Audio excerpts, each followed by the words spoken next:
Good afternoon. Welcome to the American Enterprise Institute. Thank you all for coming. Very excited to have you here at our own quasi-State of the Union event, where the Union is the European Union and surrounding areas.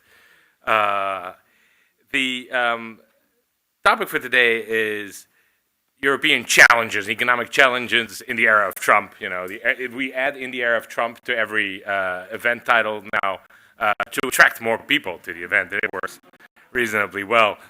The challenges we want to emphasize today, even though Europe has been growing relatively well over the last year, 2 years, much better than in preceding years, and in some ways, I think it has largely recovered from the crisis it went through in years past.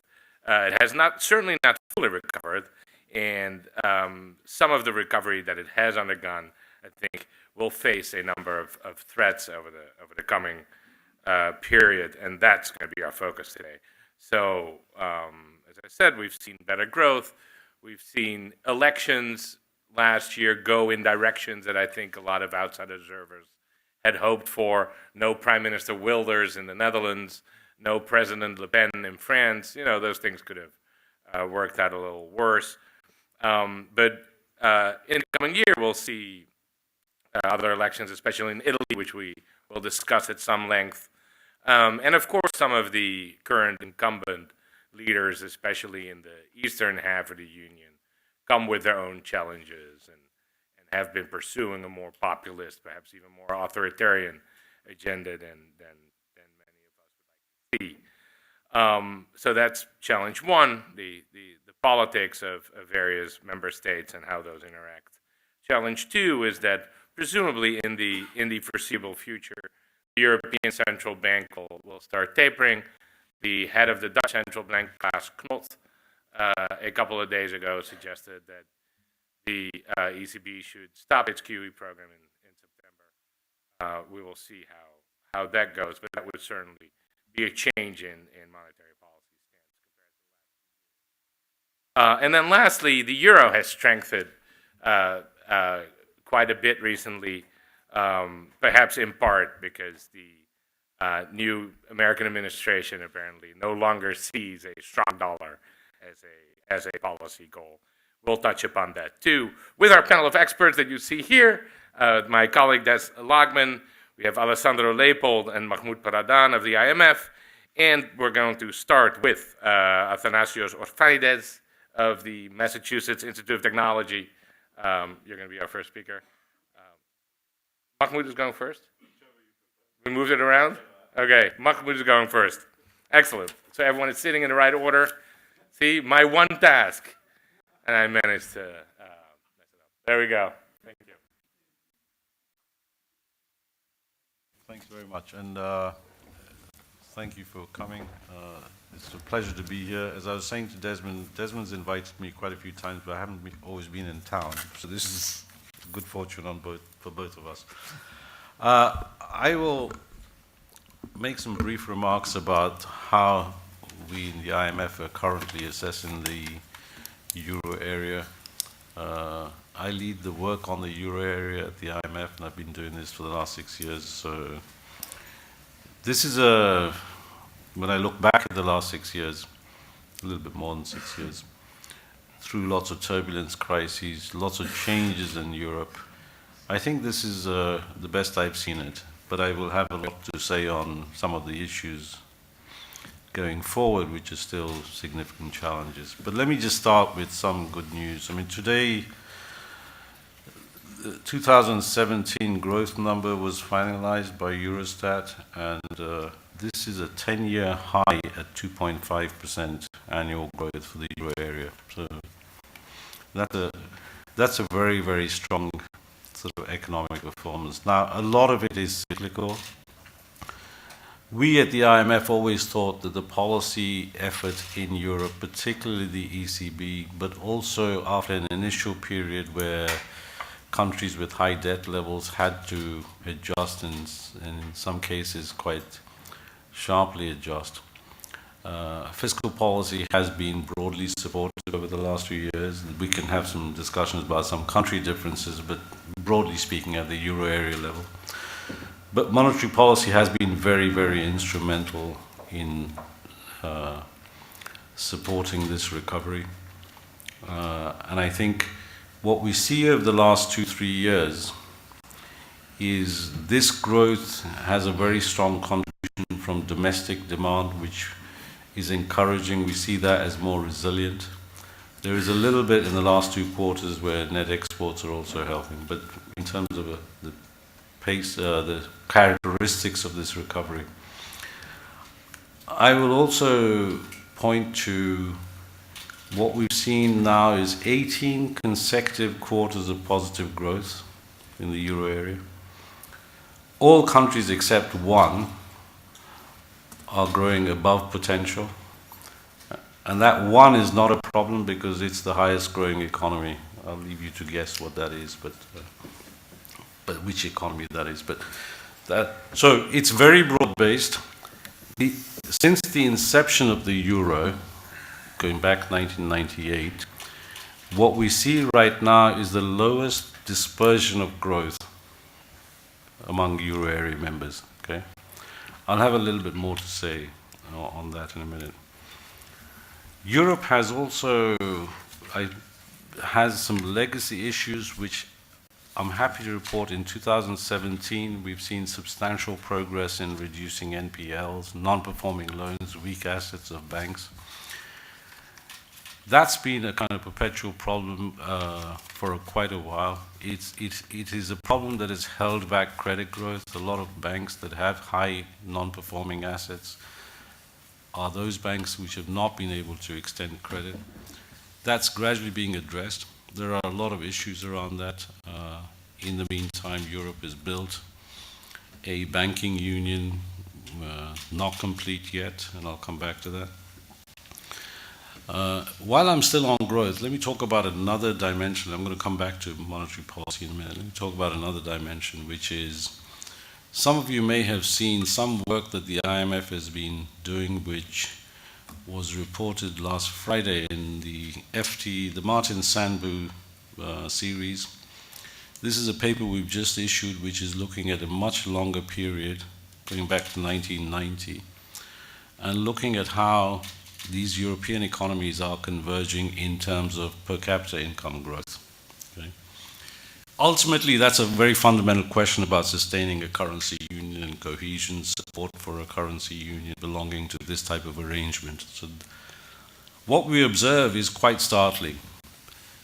Before the inception of the euro, which is 1998, all of these economies in per capita income terms, real incomes, living standards, appear to be converging.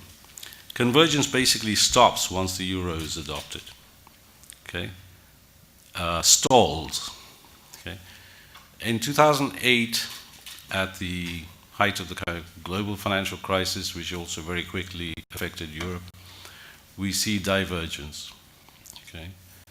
Now, this is a genuine problem that has to be addressed. It's a longer-term issue. And what we see among the members, so we look at the original 12 who joined the Euros in 1998, and then newer members who joined much later on in the early 2011, 12, and so on, the Baltic countries and so on. When I say convergence has stalled and convergence, or we saw divergence, this applies to the 12, the original founding members. The others, the newer members, seem to be converging very fast, okay? Or at least as you would expect, because they started with lower per capita income levels, a lot more space to catch up for productivity growth, etc. The underlying characteristic is that these economies, these newer members, suffer from fewer structural rigidities, which allows them to sort of reap the benefits of belonging to. Now, this is a challenge that we face. I'm going to give you one statistic, so that just to give you in 2008, if I compare Italy and Germany, Italy's per capita income level was about 88% of Germany's per capita income. 2008. In 2017, that has fallen to 76% of Germany's per capita income level. This is just to give you an illustration of the kind of things I'm talking about. I think this is an important issue that Europe needs to deal with. It's a very important issue for the following reason, that there is a lot of discussion on completing the architecture of a currency union. The currency union I already mentioned, the banking union, but also lacks any kind of fiscal integration, and so on. These are the kind of issues that this lack of convergence that the architecture cannot address. Okay? I'll come back to what the architecture should be, what it can address. This is, even in a more strengthened, more complete architecture, these kind of things, underlying income levels, productivity differences, improvements in productivity, will always remain a responsibility at the national level. Okay? Which I think is important to bear in mind in this discussion of reforms or strengthening the euro area and so on. And I won't go into the details. Let me talk a little bit about the ECB, which is kind of receiving, as you pointed out earlier, class not, and some possible differences of view among the members of the ECB board. Let me first say two things. One is, it is important to bear in mind where we are and where these issues, possible differences, are about. Okay? Where we are, how accommodative is monetary policy? Since last year, the ECB was buying 60 billion of sovereign and some corporate assets per month. That's now been reduced to 30. We have always thought that to judge how accommodative that policy is, you have to look at what are countries issuing in terms of debt, net issuance of debt. Okay? And when you look at the projections for all of the 19 euro area member states, the budget projections and the debt issuance projections for 2018, their net issuance will be lower than how much the ECB will purchase, even if it stops its asset purchase program by the end of September, which is the announced plan that until September they go to 30 billion a month, and then after that, at some point between now and then, they'll make some decision about continuation or not. Or put it completely differently, at the end of 2018, the market will be holding less euro area sovereign debt than it does now. Okay? That, I think, is a different way of thinking about how accommodative policy is or will be than looking at interest rates. Of course, with interest rates, inflation and real interest rates, the stance is already very positive. So when you hear discussions about the ECB normalization, some transition to a kind of more normalization pace, I think you need to bear in mind how accommodative policy is and how accommodative it will be. And just to complete that picture, our own projections for inflation, which are just very, very marginally more positive than the ECB, not much of a difference. We think the ECB gets to its objective in about 2020. Objective being somewhere 1.8, 1.9, close to but below 2%. Okay? So we're on course. Okay? And if you look at core inflation, there is a gradual kind of uptick. Okay? Headline is a little bit more volatile, so you have some monthly figures and so on. Okay? Let me talk about, I've already touched on, well, let me just say one more thing about monetary policy. The discussions we hear of possible differences of view between the governing council, what I really want to say is what they're not about. Okay? There is very strong consensus that the ECB will not do anything to interest rates beyond the horizon of the asset purchase program. So first decision is when you stop and so on. And any move in interest rates which are currently negative, minus 40 basis points, that happens later. None of these people on the governing council that you often hear in public speak are disagreeing about that. Okay? I would characterize differences of opinion as possibly being of second order, which is, should there be a firm end in September to asset purchases or not? We happen to be in a kind of, possibly given the US and the global configuration, differences of views on exchange rates, We happen to be in an environment where it's possible that the market is very, very sensitive about public pronouncements by policymakers on exchange rates, and therefore you often see stronger market reactions. But I just want to remind you where the fundamentals are in terms of the path of policy, what the disagreements are not about. Okay. I want to touch a little bit on two other subjects, and tell me if I'm running out of time, please. One, I already touched on NPLs. I want to talk a little bit about European banks. And broadly speaking, there are a lot of question marks about the profitability, about the return on equity, price to book values, the levels of NPLs. Let me start with the levels of NPLs. Europe has been very, very slow compared to any previous kind of banking crisis that we have seen around the world, whether it's the US during 2008, 2009, before that this SNL crisis in the US, the Asian financial crisis, which had a big impact on banks, banking crisis in Japan, in the Nordic countries. One thing you see very starkly is addressing non-performing loans and cleaning up bank balance sheets has been a very, very slow process in Europe. This has been, and as I said earlier, is hindered credit growth, the impact on, I'll give you one example of how extreme this problem is. The ECB has a TLTRO, a credit easing facility, which is not very different in principle from the Bank of England had a funding for lending scheme. In principle, it's the same kind of arrangement. It basically allows banks to borrow money from the ECB at zero interest rates. You would think that all banks should be able to take advantage of that. Okay? But these banks are required then to lend that money to the private sector, which then requires the bank to post a capital charge against that, because lending to the private sector is not a zero risk weight activity, unlike holding a sovereign bond or something. There are quite a few banks who were not able to take advantage of this zero interest rate funding because they didn't have enough capital to post for private sector lending. So that's what the constraints on banks which are weak turns out to be. If you look at the progress on NPLs, at the peak they were about 1 trillion. That's a misleading number because the largest share of that 1 trillion in absolute numbers is France, but France has a very big banking system. In terms of proportions, the high NPLs are about 4 or 5 countries. Put it another way, there's about a quarter of the 130 banks in Europe that are supervised now by the single supervisory mechanism of the banking union, the ECB. A quarter of the banks have NPLs higher than 10%. It's not euro area wide.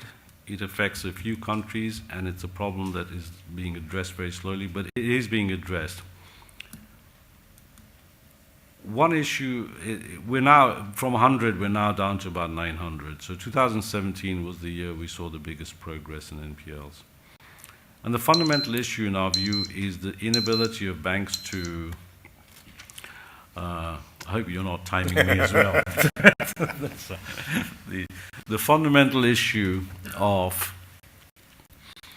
whether current equity holders are willing to, can be diluted to raise new capital. Where we've seen good cleanup of assets, for example, some of the larger Italian banks, that's essentially been the process, where the banks raise more capital, dilute existing shareholders, and then can afford to clean up their balance sheet, can take the loss on weaker assets. On another side, or in parallel to that, there's a lot of discussion on whether the European regulatory framework is too constraining for any public money to be put in to clean up banks, unlike what we've seen in other parts of the world. And not only the bail-in requirements of the new framework, but also a very central tenet of Europe, which is the single market, and part of that is rules on state aid. Okay? This doesn't apply just to banks, it's economy-wide. Okay. In our view, that's not really the constraint. As I mentioned, the constraint, the framework is sufficiently flexible to deal with a lot of different types of situations, but it's the inability to dilute And we just need more stronger supervision, more intrusive supervision, and more push from regulators to get that kind of done. We're seeing some progress. Finally, let me touch on bank profitability, and I'll just we can talk about this in more detail. When we look at European banks over the last 10 years and before the crisis, the return on assets for European banks, and here, unfortunately, I'm going to give you some aggregate. The return on assets is slightly lower, but it hasn't really changed very much. Okay? What has changed is leverage, both because the regulatory environment is different, capital levels are much higher, funding costs are higher. So what you end up seeing is the return on equity has fallen a lot, okay? Which shows up in profitability, the price-to-book value ratios, etc. That's really a characteristic of what you see in the European bank world. It's clearly overbanked. There are too many banks. There's not enough for all banks. In terms of adjustment, what you see in Europe right now is that the larger banks, because they face the market in various forms, okay, are under pressure to adjust and are adjusting, okay, both in terms of business lines, rationalizing, etc. Europe has many, many very small banks which don't have the same kind of market stakeholders where there's debt or equity. And the adjustment pressure on them is very, very slow, okay? And that's where a lot of the kind of more push needs to come from to get them to adjust, both in terms of size of branch networks, the inefficiency of branch networks, employment levels, etc. This is clearly quite a lot of social dimensions to this in quite a few countries, and it's not that easy. But let me stop there. I haven't talked much about the euro. The only thing I was going to say on the euro is part of the increase is endogenous, quite a substantial part. Endogenous meaning it reflects better growth outcomes, better growth prospects in Europe. So one of the difficulties, all the exchange rate appreciation we see can't be read as in the sort of traditional economist way of thinking about what's the impact of inflation, what's the pass-through to domestic prices and domestic markets. Quite a lot of it is endogenous. It's difficult to disentangle. And some of it, the more recent stuff is maybe also what's going on in other countries. You mentioned earlier, the current administrations or people's uncertainty about the current administration's stance may also be impacting this. Thank you. Let me stop there. I apologize if I've gone overboard. Thank you very much. We're now finally going to turn to Athanasios, despite my earlier announcement. To be clear, after the opening statements, I will give all of you the opportunity to attack one another. So please, keep in mind what frustrated you the most and what pleased you the most in Mahmoud's remarks, and we can return to them later. But now, please go ahead. Thank you, Stan. So I have a presentation with a few slides that well, they will hopefully miraculously. Hopefully, if this thing works from here, I will not move. And I will start by talking about the slight difference in the focus of my remarks. Mahmoud was excellent coming. You need to press.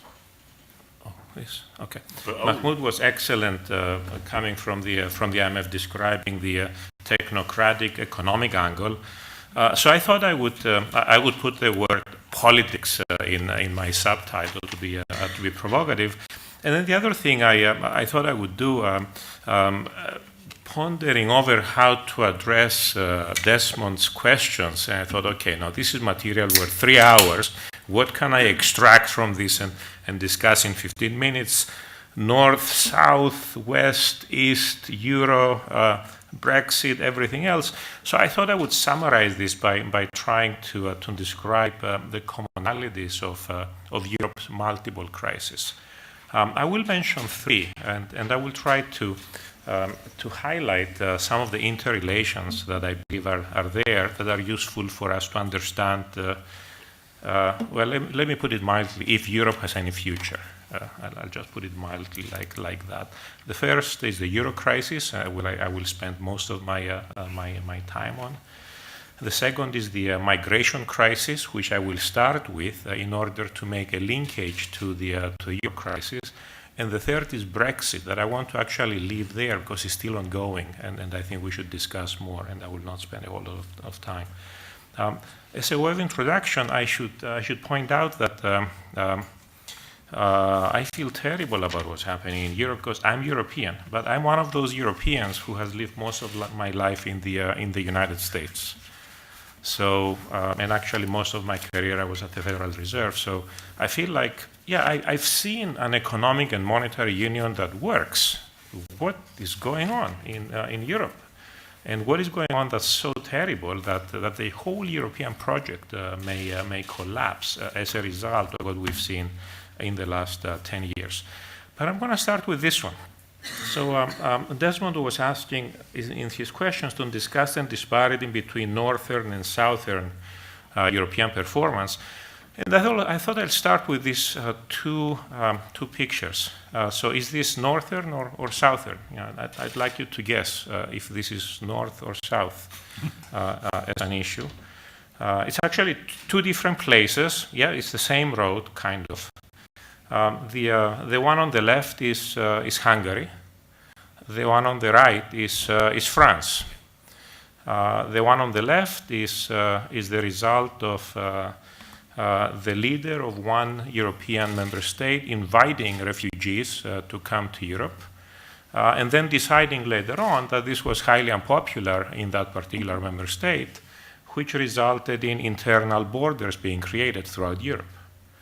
The one on the right, this is in Calais. So this actually is what brought us Brexit, and these are the relations. Again, I have one European leader in Europe inviting refugees to go there, and then we've been seeing a game in the last 2 years of a number of European leaders, including the one who invited the refugees to go to Europe, trying to make sure that they move somewhere else.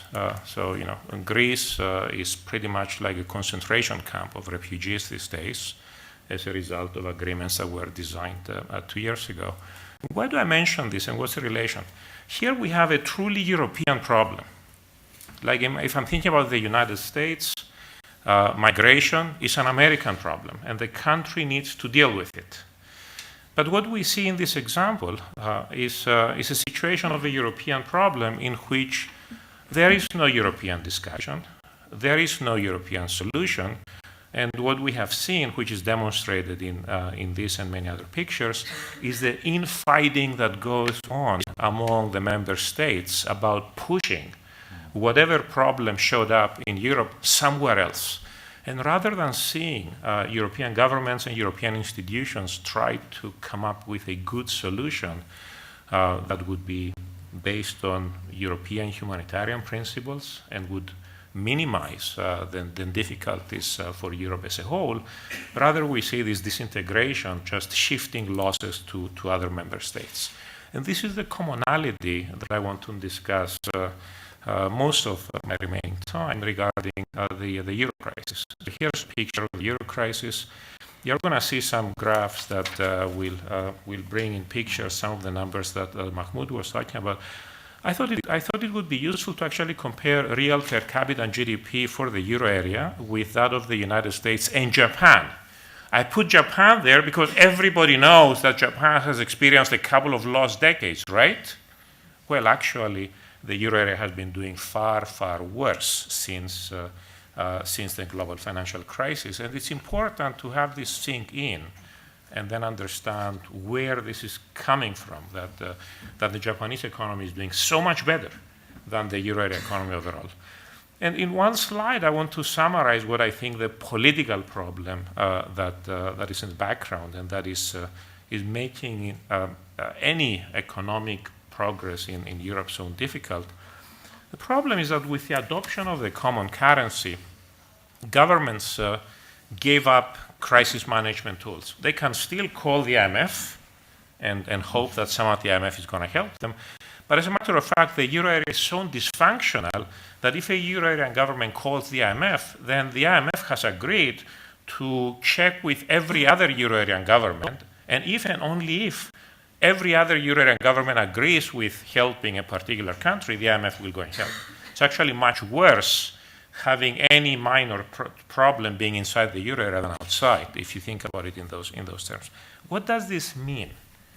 This means that without common governance and without common leadership, whenever you have a common problem, I showed before the migration problem, Mahmoud talked about banking problems before, the euro crisis, the whole issue has been going on like that for several years. Then governments that have enough political leverage with European institutions and even perhaps with global institutions end up using that leverage to protect their own interests, regardless of what the cost is for Europe as a whole. And this is really fundamentally why we see this infighting in Europe that has led to a disintegration of Europe and massive cost for the euro area as a whole. So when we're looking at Europe, Mahmoud was pointing out to the divergences we see in the economy. I think a very useful decomposition is to just split it in two. You can split into 2/3, which would be the euro area excluding the largest member state, and 1/3, the largest member state. If you compare the performance of the euro area vis-a-vis the United States that I showed before as the benchmark, I was mentioning a minute ago that the euro area has done much worse than the United States and Japan overall, but actually if you look at it in the decomposition, you're going to see that that's not true for the euro area as a whole. As a matter of fact, one very important part of Europe has been massively benefiting from the crisis. And of course, this means that the other 2/3 of Europe has been doing massively worse as a result. This is not accidental. This actually is related to the way in which discretionary decisions have been made and the government lack of cooperation in the last several years. I'll show you another picture because we can discuss is it structural or cyclical. Just have a look at the unemployment rate here. The blue line shows the unemployment rate for the euro area as a whole. It used to be that about 9% was the approximate normal rate throughout the euro area. You can see what has been happening since the crisis. In one member state, about 1/3 of the euro area, the unemployment rate is now below 4%. In the other 2/3 of the euro area, the unemployment rate is still at pretty much close to Great Depression levels, despite the talk that we sometimes hear about the vast improvement relative to where we were a few years ago. Yes, you can see the improvement there, but you can see where we still are. Let me talk a little bit about the ECB. We've heard Mahmoud talk about the ECB and monetary policy stance. Here we have an institution. Now, most of my career has been central banking, so I pay particular attention to whether central banks respect their mandates, respect the institutional framework in which they operate. And I can ask questions, and I will invite you to answer these questions. I will just ask questions for you here. We have a common central bank. Has it really been operating in the common interest in Europe? Has the ECB adopted the best possible monetary policy for the euro area as a whole in accordance to the treaty? Is monetary policy so accommodative that the ECB has been on top of its target or not? It has one prior mandate. Has it positively contributed to growth and all of the other goals of the Union, which, by the way, is part of the mandate of the ECB, part of subject to price stability? Has the ECB managed to stay clear of discretionary decisions that would appear not to be entirely consistent with its mission, such as using its discretionary power to address moral hazard concerns, or using its collateral framework as a disciplining device against government? Parenthesis. Can you think Janet Yellen today announcing that the Fed doesn't really like the CBO projections for the debt in the United States, and as a result, the Fed needs to take some action to punish the US government? Just think about this. Have this sink in to project what has been happening in Europe in the last several years. So you can actually go over these things. Here's a picture of core inflation that Mahmoud mentioned. Well, I don't know. Maybe my eyes with age are not as do not allow for as clear vision as I used to have, but it doesn't look to me to be the case that the ECB has been anywhere close to providing the accommodation that would bring inflation close to its primary objective. But it's actually worse than that. This is for the euro area as a whole. Remember, as a convenient device, I thought it would be useful to split this into the two parts of the euro area that I've been describing. If I split it into two and you check, say, the last 10 years, yep, I think the ECB has been doing an excellent job in stabilizing inflation for one part of the euro area, but not as good a job in stabilizing inflation for the euro area as a whole. And I just leave it up to you as to what kind of questions this is raising. Of course, as a former central banker, I feel for my former colleagues and others at the ECB who are taking these decisions. It's really an impossible job. We have an institutional framework in the euro area that doesn't work. And the ECB is perhaps the best functioning institution of all of the institutions in the euro area, but what can they do? Can they really protect against the political pressure that they're subject to all the time when they need to take policies that are in the best interest of the euro area that happen to be very unpopular in one particular member state? What are they supposed to do? How are they supposed to deal with legal risks that come to mind? Are they supposed to deviate from the best policy for the euro area as a whole in order to minimize the political risks and legal risks that they're having? These are some of the challenges they have. And of course, some of the outcomes are terrible as a result. For example, the ECB has been doing quantitative easing since 2015, but of course the quantitative easing has had very differentiated effectiveness in different member states. We do not have a common euro area bond. We have government bonds of different member states. The ECB has decided to use its discretionary authority in a particular way that is injecting some credit risk in some member states and not in others. And this is very visible in the data we see in the cost of refinancing of the governments, which of course has implications for the divergence of the economies of the euro. I could even go as far as ask the question, what sustains the euro crisis? And I bring this picture because I want to return to the comparison with Japan I had before. Why is it that if I look at Europe, I have here 3 G7 countries. They should all have been considered super safe, in my judgment, but only 2 of these 3 are, Italy and Germany. And the third of the G7 countries I have there is not considered safe, is considered to be very fragile. As a matter of fact, so fragile that it was in 2 or 3 of the questions that Desmond asked us to address. So when I look at this chart, I say, okay, what is it that makes Italy to be such a risky country? Is it that the Japanese are so much more frugal than the Italians in the last 10 or 20 or 30 years? So I thought I'd use the IMF's wonderful data and show you the pictures, debt to GDP ratio.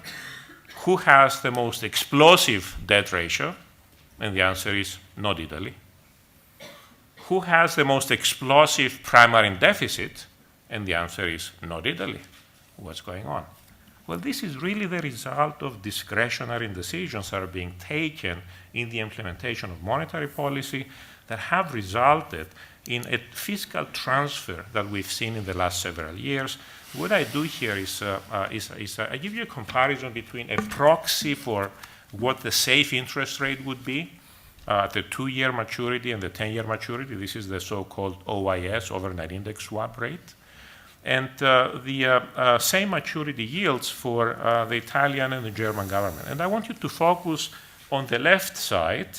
You see the 2-year safe rate with a black line, and you see the 2-year, with a blue line, the OIS rate, and you see with a black line the 2-year government bond yield that the German government is paying. And you can check the numbers.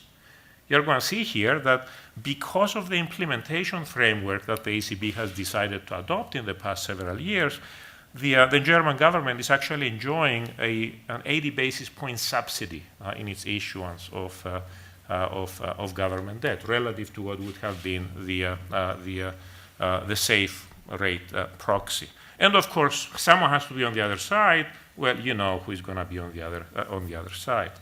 So I look at this problem and I ask myself, can we get out of this? So I talk to people in Brussels from time to time and elsewhere, and I try to figure out, what is the current approach that has been followed in the last many years for solving the crisis.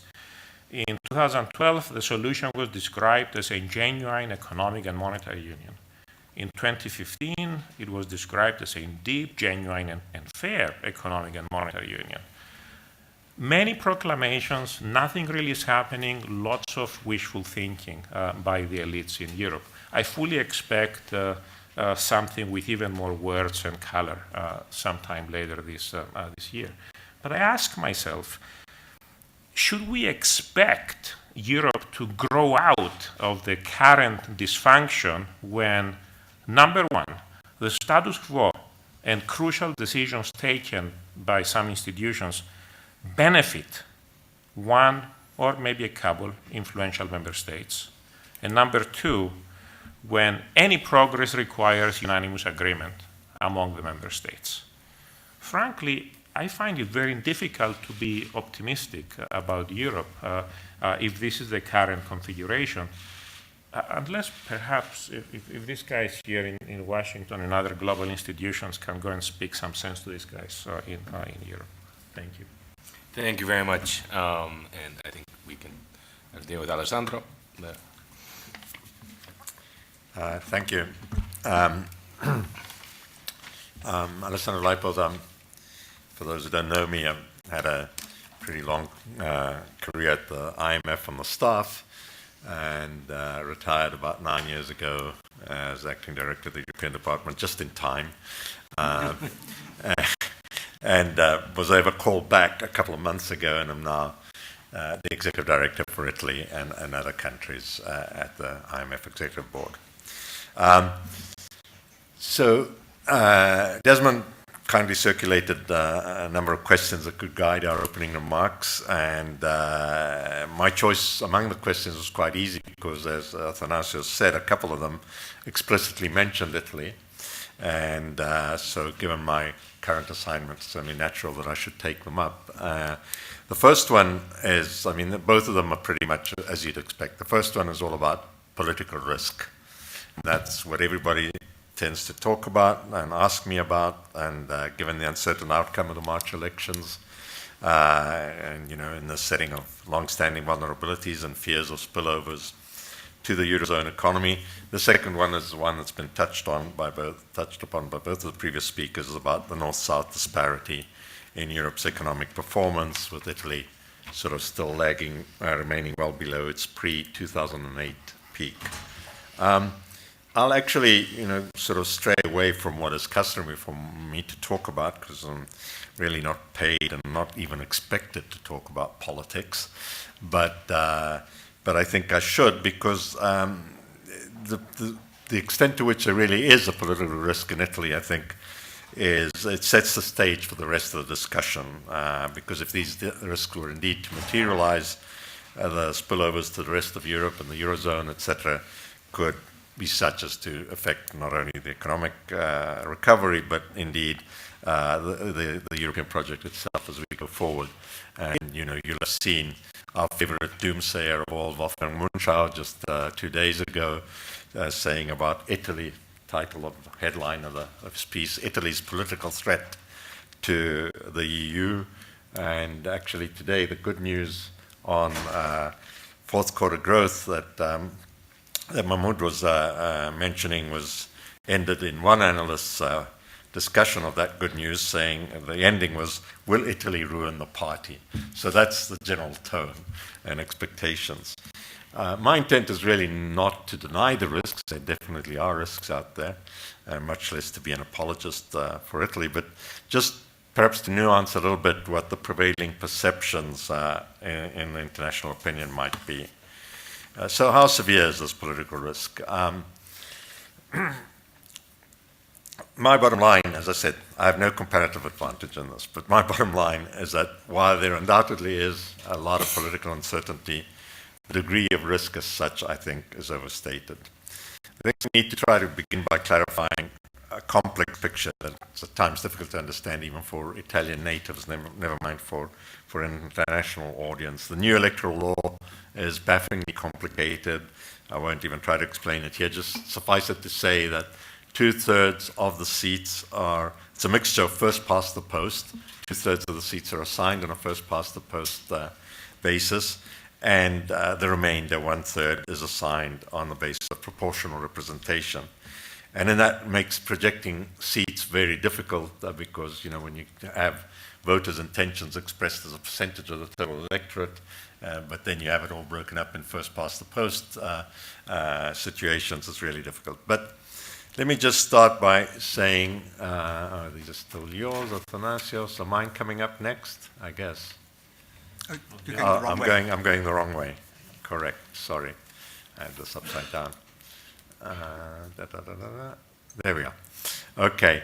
So this is are the major Italian parties and the average of their votes in the opinion polls and their relative strengths according to the polls. Now, if just going down from the top to the bottom, you have first the major party, the party that gets is forecast to get the most votes is the Five Star Movement, with about 27-28% of the votes. It's followed by the red line there, which is Matteo Renzi's PD, which is weakening, as you can see, and is now standing at about 23%, which would be a sort of historical low for it. And then I will stop just to the next two, because the others are really minor parties. The next two, you have Berlusconi's Forza Italia in blue, which is strengthening, and pretty much to the expense, it would seem, of the League in green, which is now at some 13%. It's no longer called the Northern League, given it's, despite the fact that it's shown as NL on this chart, but it's really the League, to distinguish it a bit from its ambitions now are more national. But more important than this, these single parties votes are what do people expect? And this is, the Italian heading says average of all the polls, you know, a little bit like Real Clear Politics does in this country. Nate Silver, those people. The average of the polls assigned to the three main groupings. And here you have the center-right coalition in blue, which is Forza Italia, Berlusconi's party, the League, and then you have a rightist group called Brothers of Italy, comes out ahead with some 37% of the votes. And they followed, now this varies according to polls, but grosso modo, followed by more or less equal strength.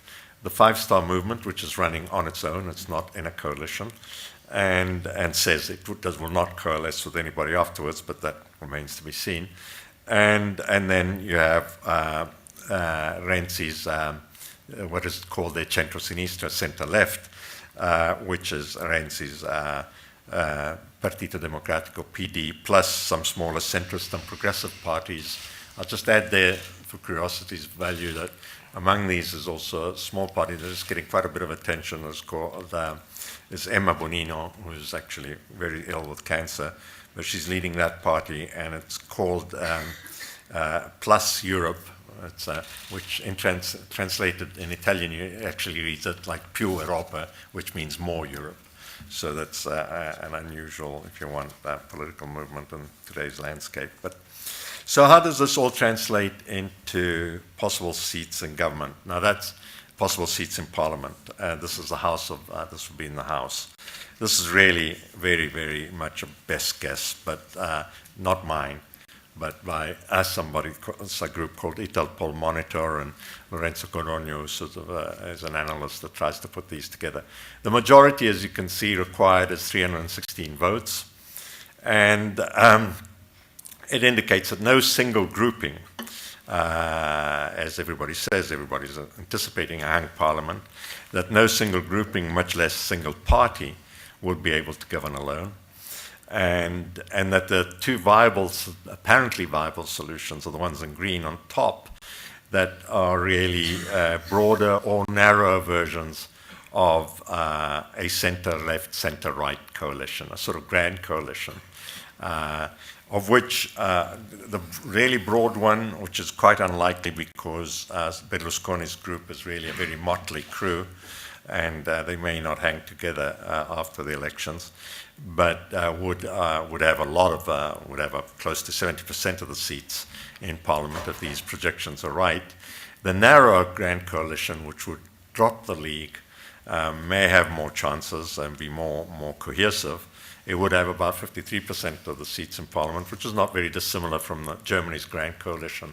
Right now, I think the Bundestag, it has about 56% of the seats there. So, of course, then you go down there and you say, but there is an outside risk of an anti-establishment, i.e. five-star plus the League, plus the Brothers of Italy, almost getting to a majority. It is an outside risk. It is viewed as such, certainly by the markets up to now. The spreads are remaining contained to date, as one of Athanasius' charts showed, but it's there. I wouldn't want to deny it. What does this all mean for policies? I think that despite the rhetoric of the campaign, which is, what I call political campaigns, it has its dynamics.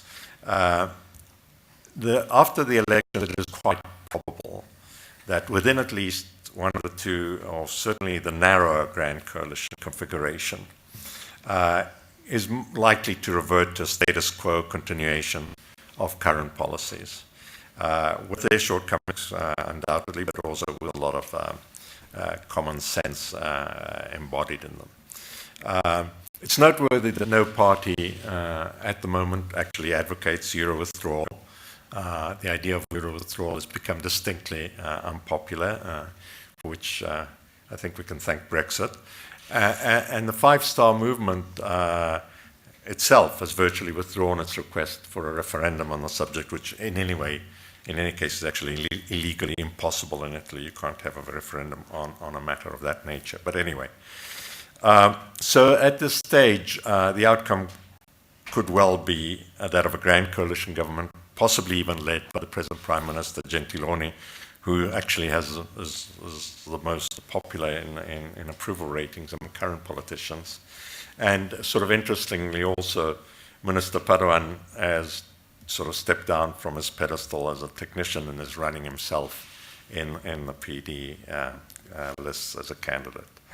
Let me just touch on policies briefly, and of course that's difficult to say, but this is a chart that actually is an Italian Financial Daily put together on trying to illustrate the differences and similarities between various groupings of parties. And that's not very easy to read, but in the first column on the left, it compares Renzi's PD with Berlusconi's Forza Italia. And what you see there is that there's actually a high degree of convergence or similarity on the issues surrounding deficit and debt.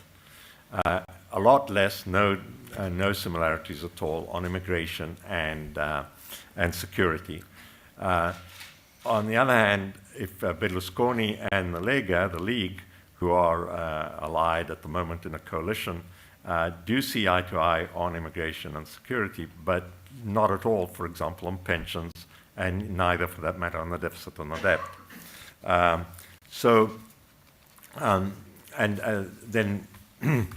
Then there's also the third column, which looks at possible convergences between, and that was, if you want, the third outcome that would be the Eurosceptics, because there is an alignment between the five-star movement and the League on economic issues such as the deficit and the debt, and on Europe in general.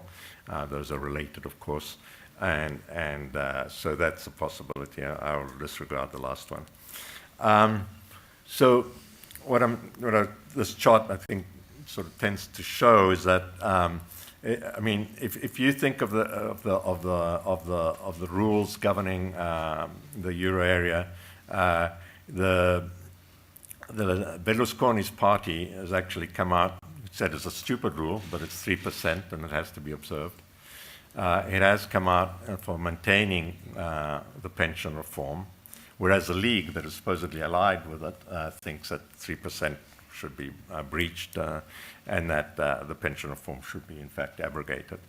So I think it's not, I think this sort of convergence in a way may be surprising between, if you want, the PD and Berlusconi, actually dates somewhat further back, because it's worth recalling that both the Fornero reform on pensions, which was a big reform on pensions in Italy, in 2011, and also the inclusion in the constitution of the fiscal compact in 2012, of the fiscal compact and the balanced budget as the MTO rule, it's in the constitution, were voted by a grand coalition type of lineup with a PD and Berlusconi's party. It was called a little differently at the time, but anyway, it's still the same, voting in favor, and with the League either abstaining or voting against.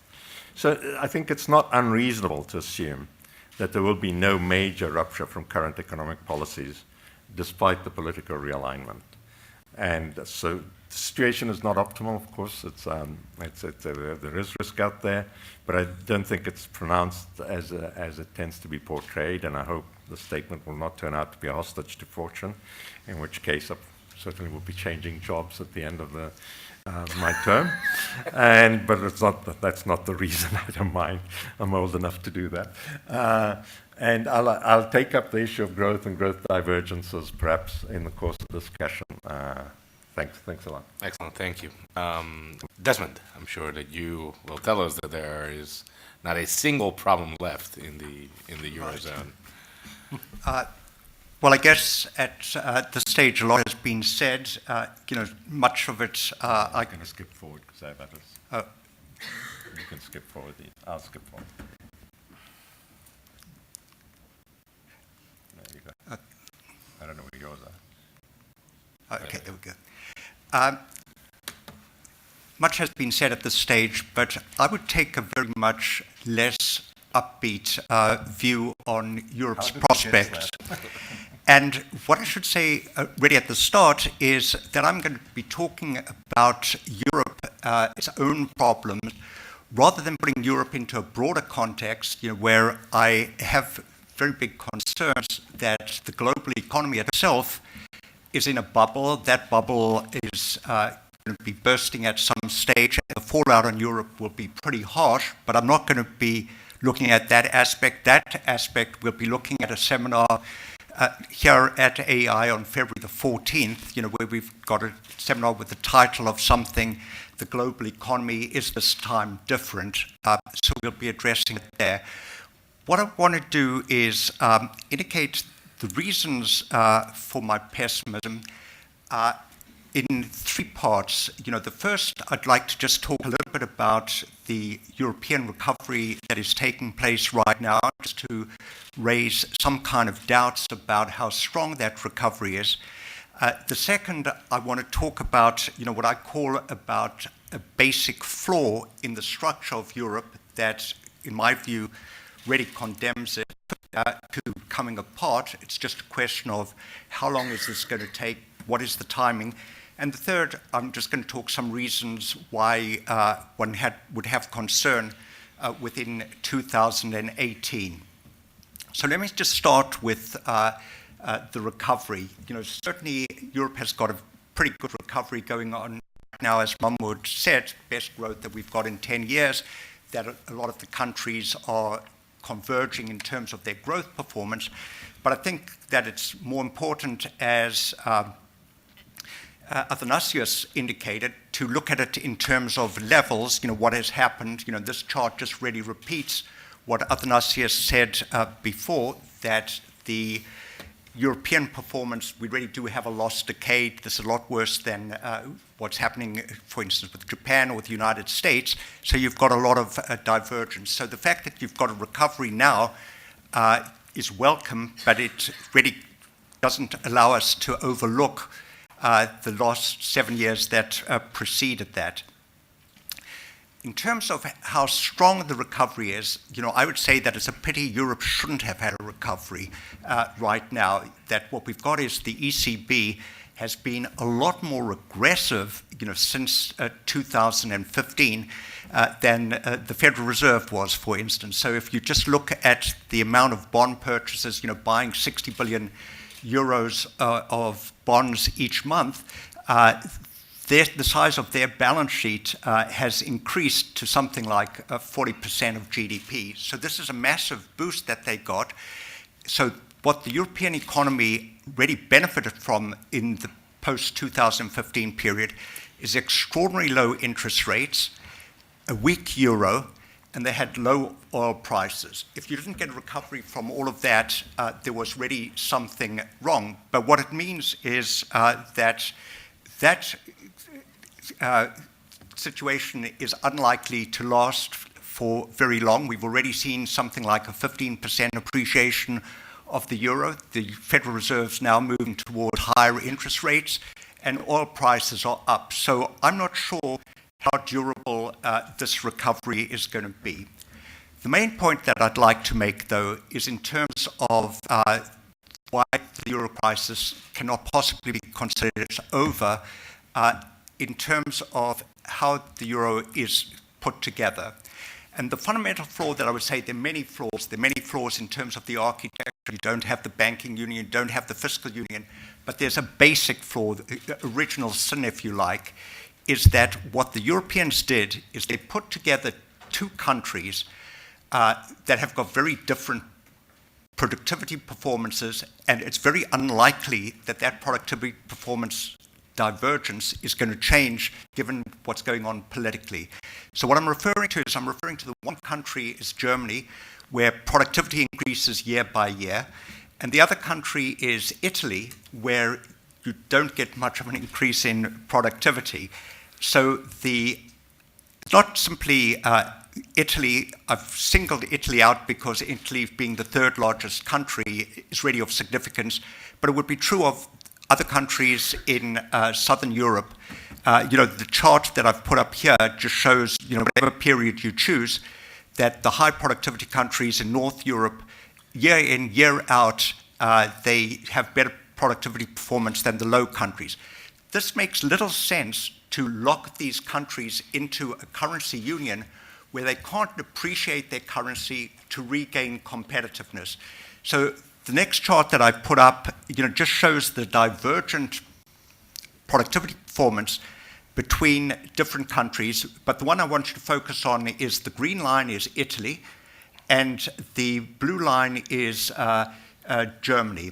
So what you see over a period of 10 years is, because year in, year out, the one country's got better productivity performance than the other, Italy manages to lose something like 25-30% competitiveness to Germany. So it's a little surprise to me that those productivity divergences lead to economic growth divergences, and that is where I think the tension in Europe is, and where the tension in Europe is going to remain. This chart is just repeating what Donat has put forward, just showing that you've got Germany where GDP per capita increases, and you've got a country like Italy, the blue line at the bottom, where it's managed to decline over time.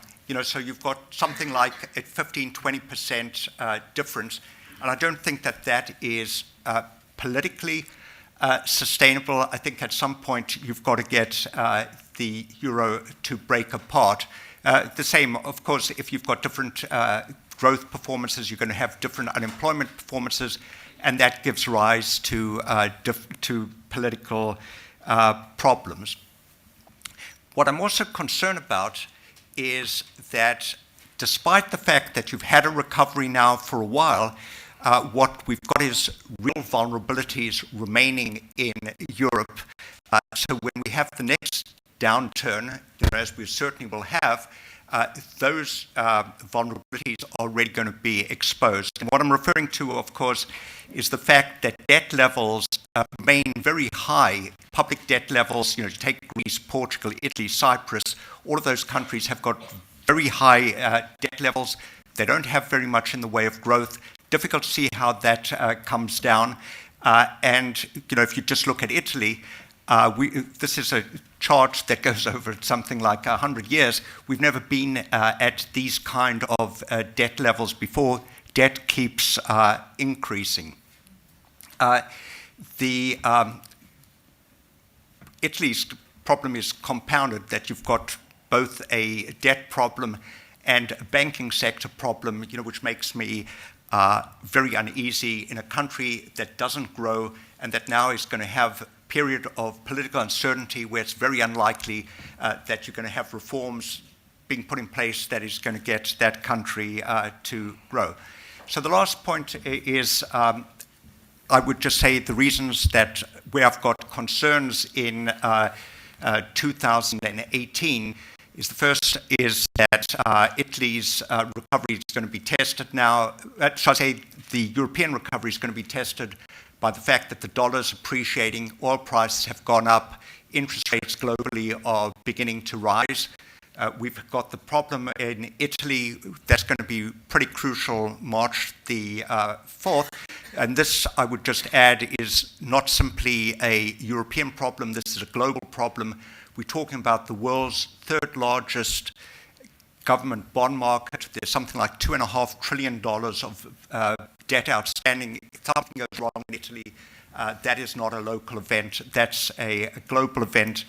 And what we've got in 2018 is the major central banks are now moving into a tightening mode.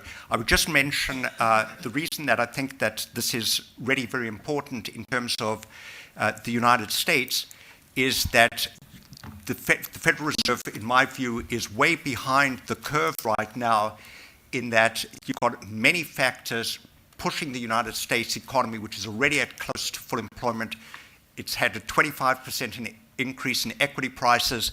There's been a big depreciation of the dollar lately. And on top of that, you've got a fiscal stimulus. So what it means is that the Fed is going to be raising interest rates more aggressively, or else we're going to get the bond vigilantes coming out, and that could spill over to Italy, to Europe. The last thing I would just say is that there's a concern that I've also got, which has gone dormant for a while. And if we do get political uncertainty in Italy over the next few months, and that's basically the target to balances. The blue line on the top is Germany's position in target 2. This is a central bank kind of account, but Germany has now got a creditor position that's close to $1 trillion. This is something that has to be raising red flags in Germany as to how much support they're wanting to continue giving to the European countries. Germany has to, at some stage, be concerned that it gets left holding the bag. I'll end there.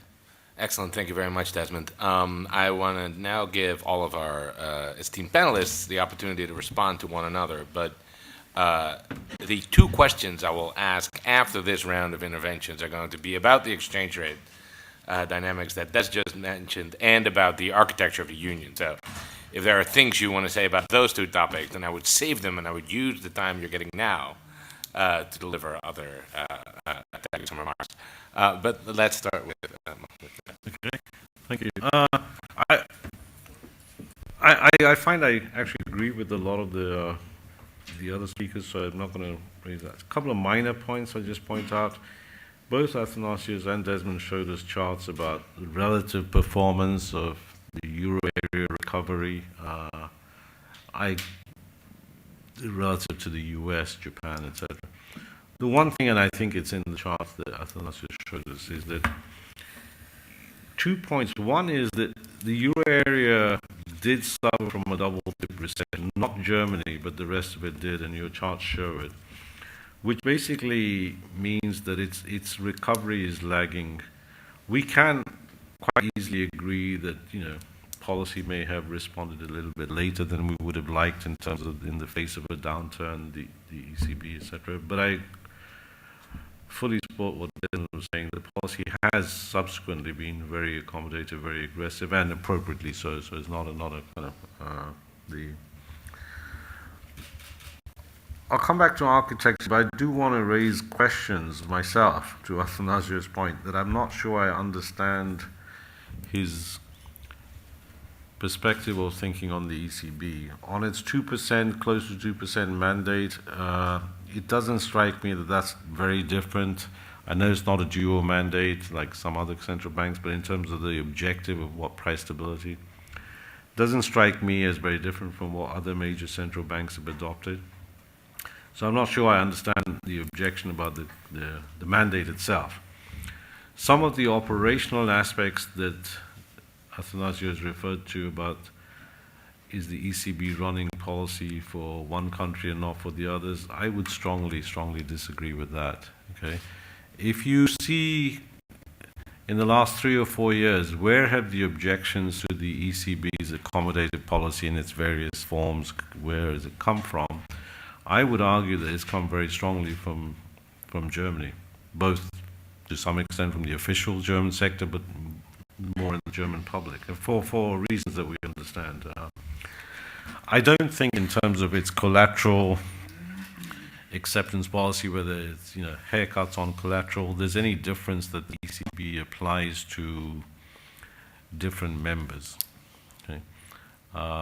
It applies collateral policy or haircuts to assets that are brought to the ECB for liquidity purposes based on the quality of the assets. I don't see any difference if a German bank brought an asset that compared in terms of its credit quality or its credit rating with a Spanish bank, the same collateral haircut would apply. It's not in terms of private sector assets, right? I fundamentally want to make a point that the ECB's mandate is not, okay, is not about borrowing costs for governments being equal across the euro area. That is, I think we have to accept that the ECB cannot, it doesn't have the instruments, it was never designed to deliver that as a common kind of euro area-wide monetary policy. Okay?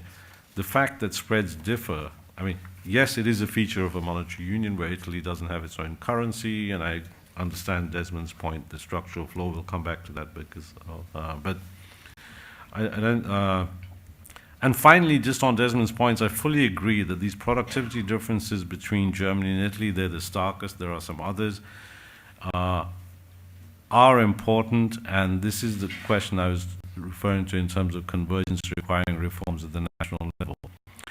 Inside a monetary union, you don't have any other instrument, and I want to come back to Athanasio's point, what you're talking about in terms of fiscal architecture, fiscal union, and so on. We're very, very supportive of some macroeconomic stabilization facility at the center to help kind of to avoid pro-cyclical fiscal policies when countries are under stress or facing downturns, etc. And we can talk about the details of that. But when these euro signed up for a currency union, they did not sign up for a political union, and that's the reality we accept. That they did not sign up to transfers from the north to the south on a permanent basis or a perpetual basis. I mean, that's what the euro area is, and I'm happy to expand on that later. Thanks. Thank you. Thanks. So let me touch on a couple of issues and actually respond to a couple of the questions that have come up. I find myself in agreement with the concerns about what may happen after the election in Italy. That's a concern, as Sandro pointed out. I find myself very much in agreement with most of the points that Desmond made. As a former central banker, when I evaluate a central bank that has one primary mandate and is consistently missing it, I find myself in disagreement with Mahmoud. I think Mahmoud is way too lenient on the ECB. The ECB has the tools to achieve inflation around 1.9%, which is the definition that the Governing Council pretty much adopted in 2003. The fact that in the last 6-7 years it has been consistently very far away from that on the low side, as a matter of fact, it's very important to understand, is one of the crucial reasons why the Italian debt situation is as dramatic as Desmond points out, this is the central bank creating an unnecessary problem for some member states of the monetary union. This is not part of the mandate of the ECB, but I can see the dynamics. So, in order to get 2% inflation in the euro area, you need to have 3% inflation in the member states that are overheating. But if those states don't want to have 3% inflation, and you end up running policies so that inflation is less than 2% in those member states, then you're going to have Italy with inflation, and not just Italy, other places as well, that are a couple percentage points below where they would need to be for appropriate monetary policy for those member states and for the euro area as a whole. This is simple arithmetic, and I don't think we should be as lenient to an institution that has a lot of independence, a very clear mandate, and does not deliver the results that would have been expected with the best policies. But I want to highlight something else where it touches a little bit on the institutions, but it's in response to a couple of Mahmoud's questions. I agree that in a monetary union, the central bank is not supposed to be equalizing the yields on government debt. This is perfectly clear. So there should be some reasonable spreads among governments reflecting. And this, I think, is what a well-run monetary union would have delivered. And as a matter of fact, I think that this is what was being delivered before the crisis. So there was a spread in the 10-year yield between Germany and Italy about 20, 30 basis points, for example, which I think is a reasonable spread for the economy with its debt level and other structural characteristics. That would be similar to Japan, which actually had far worse structural fundamental characteristics. What we have seen since the crisis is actually equivalent to deliberately injecting credit risk way beyond what would have been associated with fundamentals for advanced economies. This has been pointed out by a number of people since the crisis started. Let me give you one example that Mahmoud mentioned on. So suppose that an Italian bank goes to the ECB and says, can you guarantee that I will be able to post this Italian government bond that I'm holding as collateral with you as long as the Italian government has sustainable fundamentals? And current ECB policy is that no, that's not the case. Current ECB policy is that whether Italian government debt is eligible or not depends on the credit ratings that are being assigned by private entities. This was a decision taken before the crisis, a very unfortunate decision, and a decision that during the panic that we had since 2008 actually created a bifurcation. And you have a global institution is asking themselves, wait a minute, so the way the ECB is running, they may deny collateral eligibility for Italian government debt 5 years from now, even though Italy is sustainable. I don't want to hold it. Let me hold something else. So these are discretionary decisions that actually have creating this very nice, juicy subsidy that goes for the better rated governments and an unnecessary credit spread on the weaker credit governments. And the ECB is the only central bank in the world that actually operates in this way with respect to its own governments. There is no other government in the world that would say, I'm going to actually let S&P decide whether the government paper of the government to which I'm the central bank will be acceptable as collateral. So this is just one example of the decisions that are flawed. Another example, the target to imbalances that Desmond pointed out, which right now are at the highest level. The target to imbalance is now the highest level than they were in 2012. Well, actually, this is the result of another unfortunate discretionary decision the ECB took in 2005, which was the following. You start doing QE, and you have a single monetary policy. I would have thought that QE would have meant that the ECB would start buying government debt of all of the countries on its common book. Unfortunately, the Governing Council decided to instruct Banca d'Italia to borrow reserves and buy Italian debt and instruct the Bundesbank to buy German debt. So it's actually this discretionary decision that creates the target imbalances that create this additional risk. Again, it's one of the factors why the spread between Italy and Germany is much larger than would have been with best practice monetary policy, completely discretionary. There is nothing in the treaty that instructs the ECB to operate in this way. We have to figure out why they do it. Let me stop here. Okay, thanks. Where do I start? I think I'll just start from the title of Desmond's presentation, which was "The Euro Crisis is Not Over."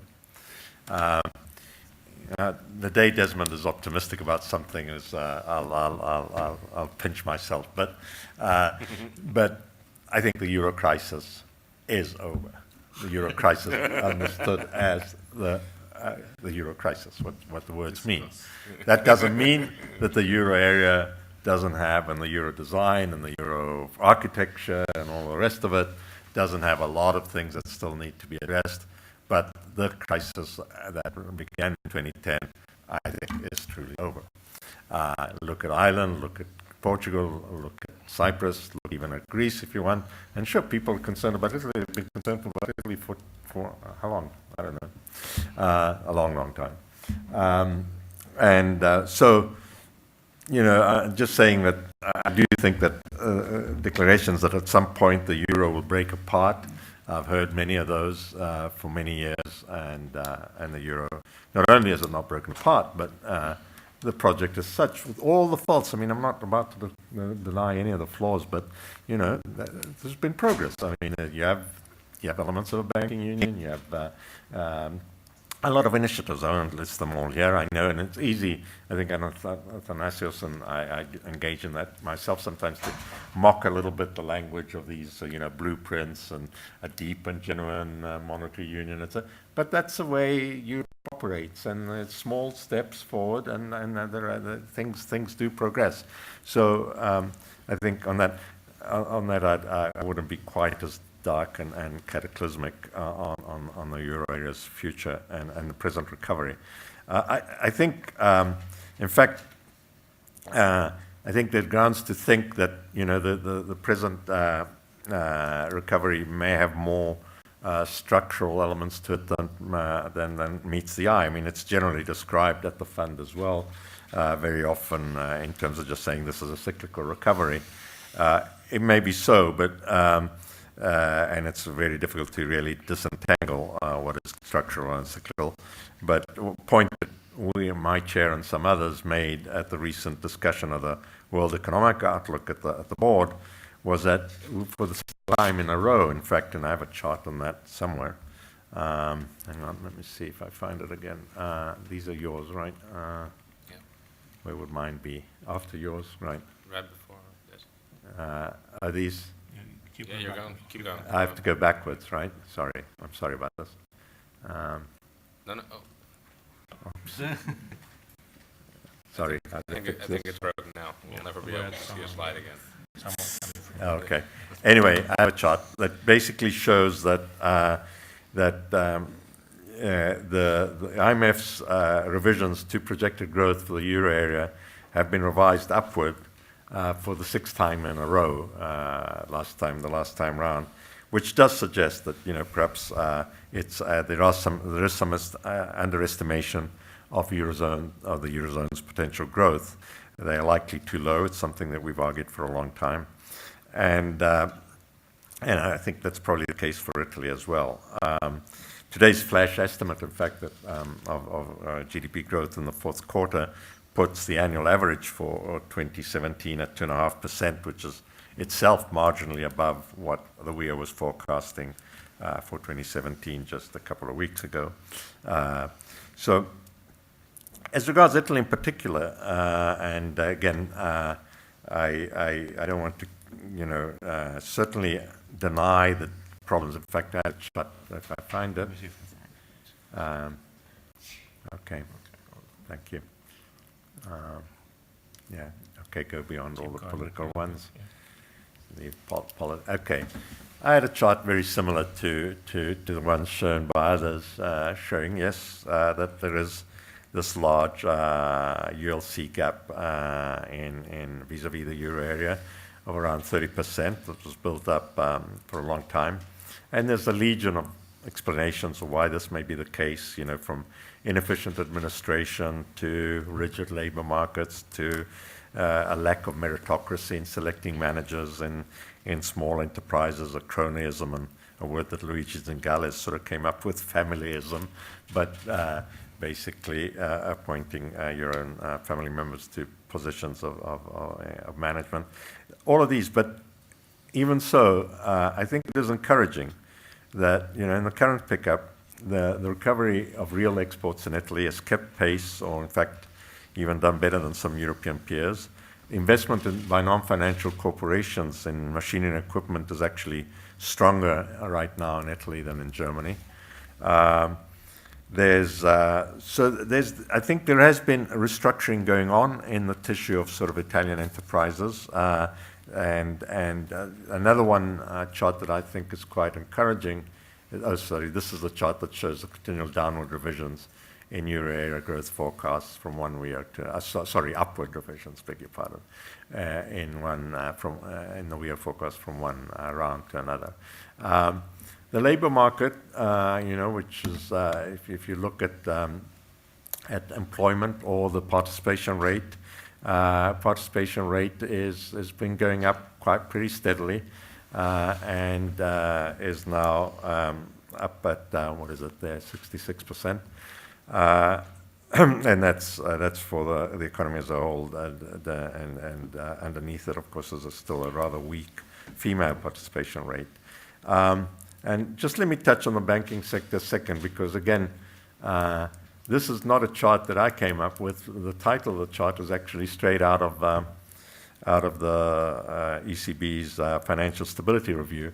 And it, as you said, there's a significant progress in reducing NPLs since mid-2016, led by declines in Italy. So, not saying that NPLs aren't high and don't have to come down, but they are.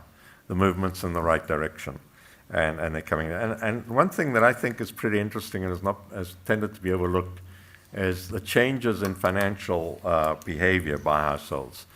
Here you have a sharp fall in the household holdings of bank bonds, obviously because they got burnt in part by the bail-ins. But there's a significant fall in both in absolute amount, euro billions, and as a percent of financial wealth in households' holdings of bank bonds. And at the same time, they've really turned quite massively to investment products which are designed to boost domestic financing for small and medium-sized enterprises. They've attracted, in fact, 5 times the assets that were expected. And as a result, what has happened is really the number of companies coming to market in Italy is way, way up. There's a record of 31 companies listed last year, and about 80 are expected this year. So this is really a sea change in enterprise financing in Italy, away from, you know, its traditional bank dependency to the capital markets. All told, what I'm trying to say is, you know, not deny any of the difficulties, but also that there's more changes beneath the surface that meet the eye, and that the crisis has generated, I think, a cleansing in enterprise tissue and in the banking sector in Italy, and which should underpin the current recovery. And if I was right about the politics, it shouldn't upset the cart. Thanks a lot. Thank you very much. Yeah.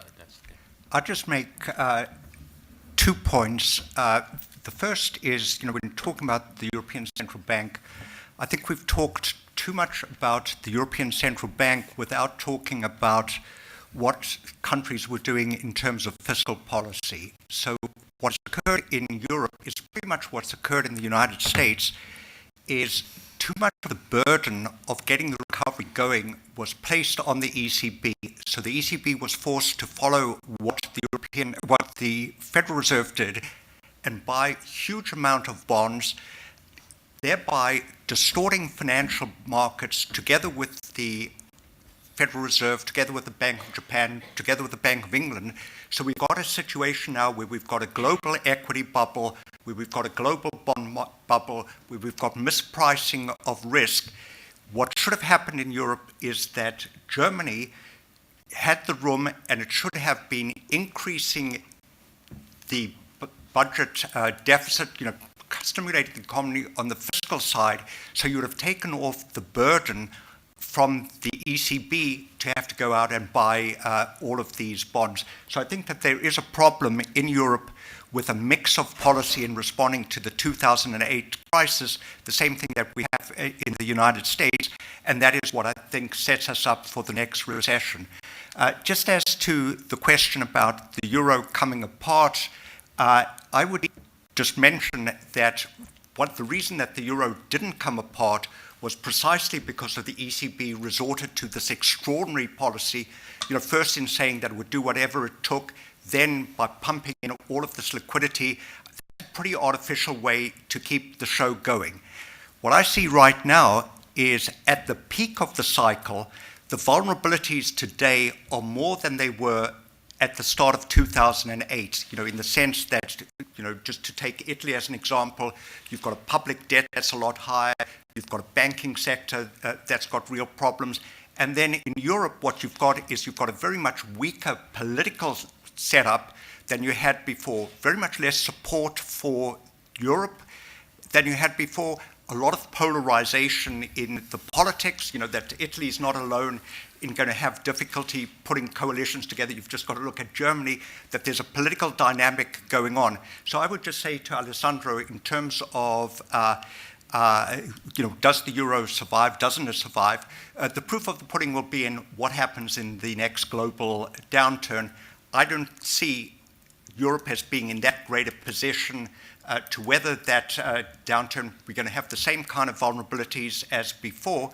And on top of that, what I see is that the developments in Italy are not going to do anything to address the basic problem in Europe, as far as I see it, which is this divergent productivity performance within a currency union where you can't use the currency adjustment to regain the competitiveness and to keep your economy growing as you did before you introduced this ill-advised scheme.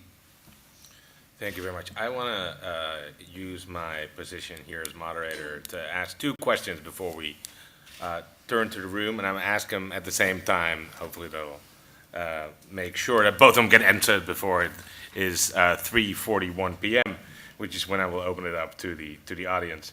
So my first question is, this is because we put in the age of Trump in the title of the event. The administration has been very pleased with its own, with its fiscal policies, its tax policies, and its deregulatory policies, and has, at least implicitly argued that that U.S. growth potential and U.S. GDP growth will escalate rapidly over the next few years. And I want to ask the panel, if that is the case, why haven't we seen a significant endogenous appreciation in the dollar-euro exchange rate in the last few weeks? And if anything, we've seen things go in the opposite direction. Second thing I would ask, we've heard, agreement on many sort of basic statistics and factual statements about the state of the European economy, but I think four very different interpretations of what the policy response has looked like and what it should look like. And I'm not going to associate these four views with specific names, but I would say one position is monetary policy has been much too tight, potentially punitive. Monetary policy has been extraordinarily loose. Now we're in the middle of an asset bubble, and there's going to be a depression soon. The third position has been everything is great. There's divergence, but it has nothing to do with monetary policy. There are domestic rigidities and structural reforms that explain the different paths on which different countries have been. The fourth position has been we see this constant stream of upward revisions because the European economy is in great shape. Those four scenarios, those four interpretations of policy and of the current state of the economy would call for different, I think, tweaks to policy and different tweaks to the architectural setup of the union. I want to ask all of you to briefly say either everything is fine, wouldn't change anything to the constitutional design of the union, or here's one specific thing that I think really needs changing in either policy or architecture. Those are two pretty hard questions, but I would like to go through them quickly. go in the same order? Yeah, let's do it. Okay. On your first question, I think we have to be humble. I think it is quite difficult to explain the dollar in the last year or so, given everything you said about the U.S. Just one or two factoids. Well, one factoid which I think is important in some of the corporate tax changes and the expectation that U.S. corporations will possibly bring back money that's held offshore, and this may boost investment. I'm just going to speak to the dollar part of that, which is, could it lead to a higher dollar as capital comes in through this incentive, so to speak? I think a lot of these assets held by U.S. corporates are actually held in dollars. So even if it is brought back, I'm not going to speculate on that, and leads to sort of more investment, whatever, it may not have such a strong exchange rate impact. Okay. As I mentioned, I think part of the euro appreciation reflects Europe's recovery, so it's endogenous. Part of it, as I said, it's earlier. So, but I'm not going to. I think there are enough puzzles out there, and if I can just add to the puzzle, the U.S. monetary policy normalization is more advanced than policy normalization elsewhere in the advanced world. Okay. Yet, U.S. term spreads have been compressing recently, and I know the last 2 or 3 days maybe it's a little different, which is a genuine puzzle. And I think we need to be a little bit humble and say, if we don't understand something, we need to be honest that we don't understand U.S. term spreads, term premia, the flatness or the yield curve or something. We understand like what happens to short rates because there are expectations about how the Fed might move in the next year or 2 years, etc. But what happens at the long end of the yield curve is a puzzle. If the U.S. is progressing and is normalizing, it may have something to do with the very large global demand for safe assets, which we don't fully understand. On your second question, I'm going to sort of mention a few reactions as well in your second question. I think the ECB has been, I said like earlier that it may have been a bit slow in terms of being aggressive, but I think it's been fully appropriate and it has been fully following its mandate, its accommodative stance through various measures, unconventional policies. And I just want to quickly react to Athanasios' point. You complain, or you sort of are not happy with the ECB not delivering the price stability numbers close to 2%. Okay? But this has been a global phenomenon. Okay? I mean, how long did it take the US to deliver with its very accommodative policies, which started earlier? Okay?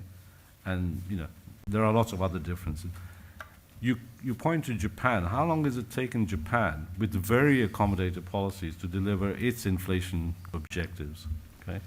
I think it is very unfair to say the ECB has failed to not run an aggressive enough monetary policy.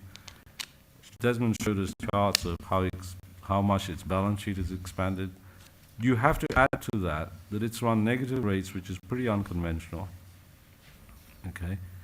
It's also done a lot of credit easing facilities. Now, it takes time, and we have a global puzzle of why inflation is taking so much longer to respond to very accommodative policy worldwide, including in Europe. So I would not kind of complain about the ECB from the perspective I think you're adopting. The second, and I want to react to quite an important point that you're making. Should the ECB use rating agencies in its collateral acceptance policies, or it's been using it in QE policies as well, the asset purchases? I mean, the only two countries the ECB has not bought bonds from are Greece and Cyprus for various reasons about program reviews and so on. The ECB, I think, is being appropriately trying to keep an appropriate distance from some kind of political type of what might be seen as political decisions. If you said to the ECB, you have to do your own assessment of debt sustainability and not rely on rating agencies, etc., I think there's a huge risk that people will complain. that people will complain that that was by ruling out a country because of your debt concerns, you are being political. I don't see how, and I come back to the point that you can't deliver spreads. I want to make a wider point because you made a comparison with how come the US, you had Germany, Japan, and Italy on your charts in terms of borrowing costs for governments, right? I go back to, Germany one can easily explain by fundamentals, and I'm very happy to explain, German debt to GDP, etc., the global demand for safe assets, its credit risk, etc., how markets perceive Germany. But if you go back to some interesting work that Paul Krugman has done for some time, the biggest puzzle he has, or puzzle is not the right word, but his finding, and he goes back over 100 years of data to say, has any advanced economy which prints its own currency, has it ever had a capital flow crisis of the type we are quite used to seeing in emerging market countries? And he only finds one small example for about 2 years in the 1930s for France, and it's very, very short. He finds it nowhere else. And I think that's an explanation of Japan has very high debt, okay? You show that. How can Japan sustain such low interest rates in the face of high debt? I don't think it's fair to compare Japan with Italy and say, why are Italian borrowing costs so much higher? Because when you use that argument, you're implicitly saying, why can't we go back to a world of difference of 20, 25, 30 basis point spreads between Germany and Italy? I think that was a different world. I think that got challenged for a lot of reasons. The credibility of the no bailout clause, et cetera, in EMU. I don't think we can go back to that world where in any country that doesn't print its own currency. Paul de Graaf has done a comparison of looking at the last 10 years, how has the UK performed relative to Spain, going back. And he chooses these two economies because they had very similar fundamentals. Right, okay? Spain ends up in a crisis with a huge kind of increase in borrowing costs. The UK prints money, QE expands with similar fundamentals, it has its own currency, and you see bond yields fall. Okay? I think you can explain this, and I just find it difficult to say compare Japan and Italy for that reason. But I'm going to stop here. Perfect. 2 minutes each for the remaining three panelists, and by that, of course, I mean three, but, shoot for two. Sure. So briefly on the first question on the exchange rate. I'm not going to be guessing the exchange rates if the IMF doesn't want to guess the exchange rate. See, that's how you answer questions quickly. But I will highlight two factors that are quite different. One is in responding to your question, if we have policies that raise potential output in the United States, what would this do? I would expect this to lead to a real exchange rate appreciation. Whether we get a nominal exchange rate appreciation or not is a function of the relative monetary policies. And if the ECB, following IMF advice, keeps inflation at 1% per year instead of 2% a year, then we're going to have the IMF advice. No, I really need to put two hands. Then we're going to have the nominal exchange rate potentially change. The IMF has constantly agreed, and I have just emphasized this, the 2% objective. Okay, we have never said that the ECB's objective should be 1%. Never. We have encouraged the ECB to continue running an accommodative policy until it hits its target, and I can give you all the language in our Article 4 staff reports, etc. I'm very happy to hear that. But I have never said, and the IMF has never said the ECB should be up to 1% inflation target. So I should say, so if the ECB continues to follow policies that deliver 1% instead of 2%, then the euro, the nominal exchange rate, will be appreciating relative to the dollar, even if the real dollar exchange rate is appreciating. So this actually would be a resolution of the two factors. On the rest, are things fine? No, I'm very much in Desmond's corner, I'm afraid. And I feel it's very important for Washington to actually help the Europeans fix what is problematic. I don't think we are helping the Europeans if we say, yeah, Italy is a risky country, who knew? We just found out. Leave it like that. No, I don't think that's the case at all. As a matter of fact, I very much agree with Paul Krugman's analysis.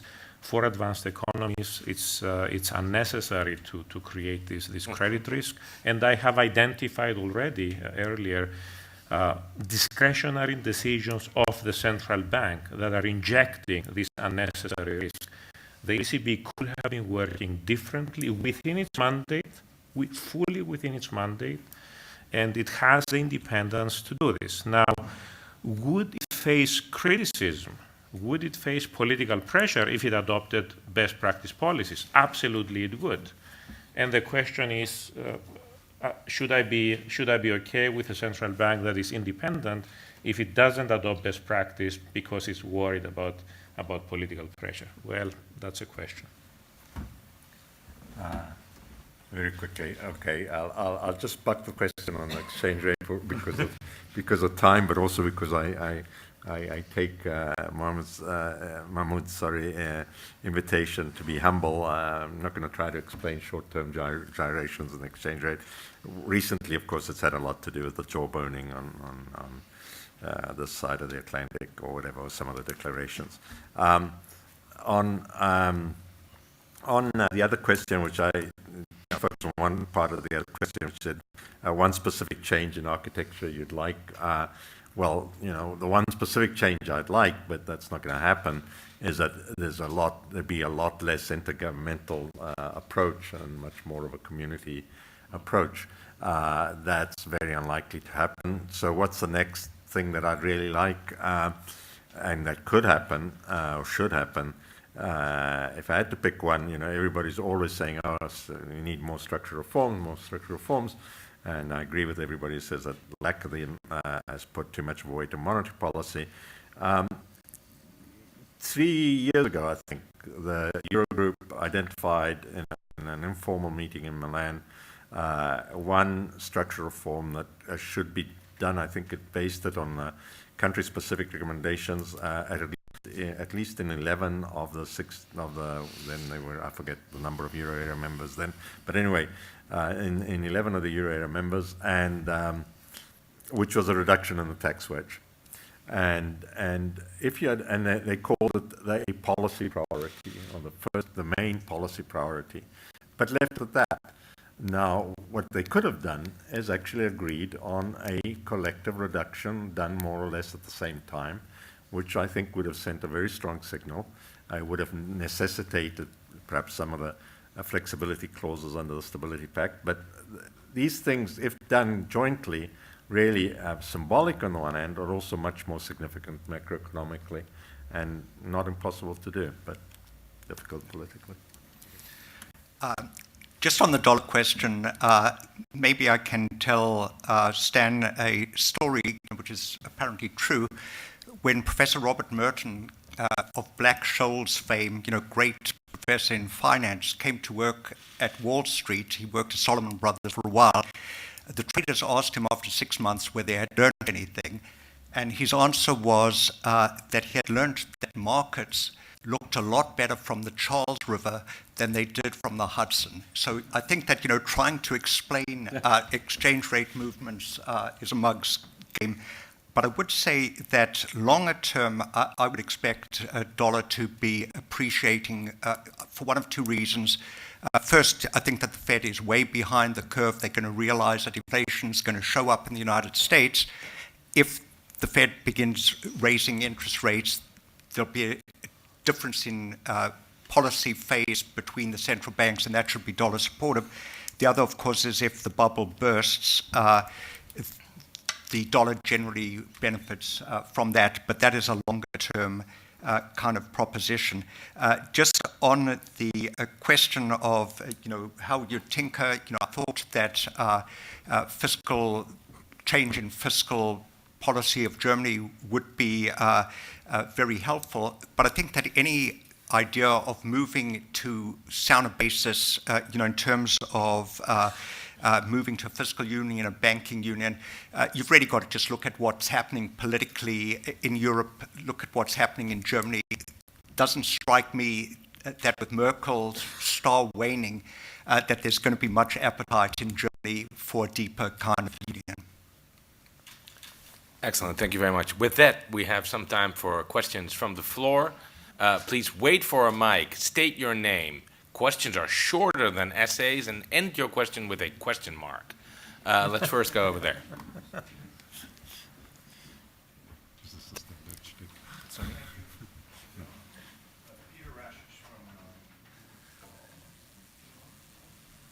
You appear to have been sabotaged.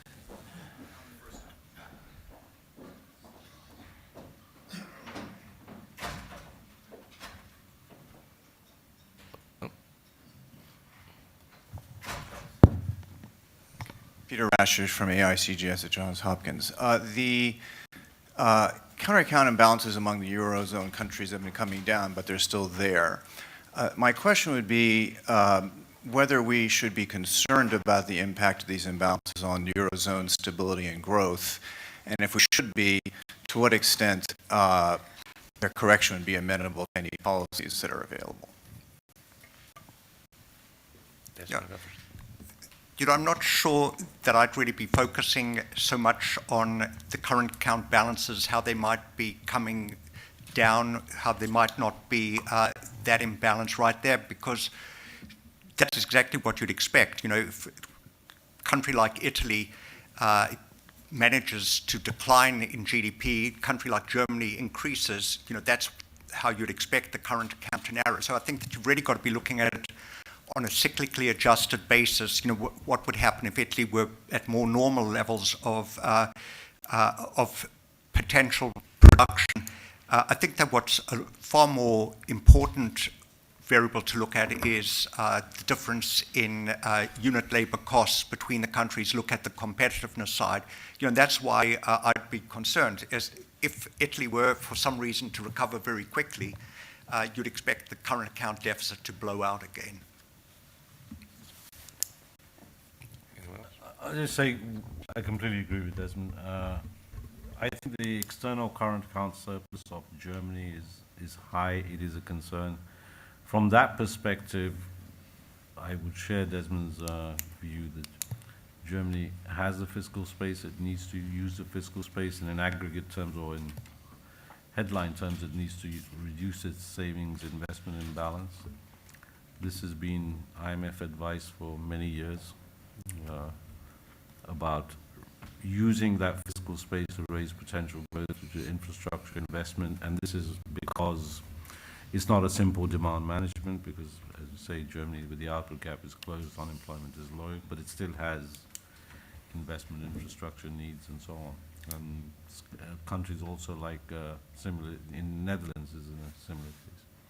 But I agree with Desmond that through the euro area crisis, we saw adjustments of not the kind of ideal type. It was necessary because GDP, you know, there was some downturns and current account adjusted through that, which was, and we want to avoid that kind of current account adjustment now. So it's much more, the onus is much more on the northern surplus countries. Okay. Thank you very much. Let's go right over here. Sorry. Thanks, Jean-François Boitin with CP in Paris. Great panel. Two quick questions. Isn't the major political risk now not so much the Italian elections, but the difficulties in coming to a coalition government in Germany? And second question, the original sin is obviously that the euro area is not a political union, but isn't the economic original sin the fact that the introduction of the euro coincided with an increased divergence between the countries, as Mahmoud Pradhan mentioned early in his presentation? Anyone want to comment on the German election? Of coalition formation? I guess the election's over. Des, you want to go? No, I mean, I'd certainly agree that, you know, political developments in Germany aren't at all encouraging. That, you know, even if you do get a coalition formed, it's not going to be a coalition that's really wanting to go wholehearted in support of Europe. I think that I would think that Merkel's loss of stature in that election has very big implications for where the future goes. But you can have two political problems at the same time. The fact that you've got an Italian problem on the one side and you've got a German problem on the other isn't too encouraging for the long run outlook. There are no opinion polls about coalition formations that we can take to put Just sound a figures on the slightly graphs. more positive turn on. On the German coalition. I think, and manifestos or agreements between parties are probably not worth all that much in the long run. But if you read what there is in there about Europe, it's certainly more than what was generally expected and rather positive. The proof of the pudding will be in the eating. But, just to quote this time in a positive sense, Wolfgang Munchau, who sees darkness and gloom and doom everywhere, actually wrote a pretty upbeat piece about that particular agreement. So I wouldn't be quite as negative on that. Let me actually come to the defense of the German governments here, because it's I don't like this language about Europe being hostage to how pro-European the German government is. I think the German governments of the past 10 years have to be congratulated for protecting the interest of Germany. This is what member state governments are supposed to do, and I think the German government has done this wonderfully.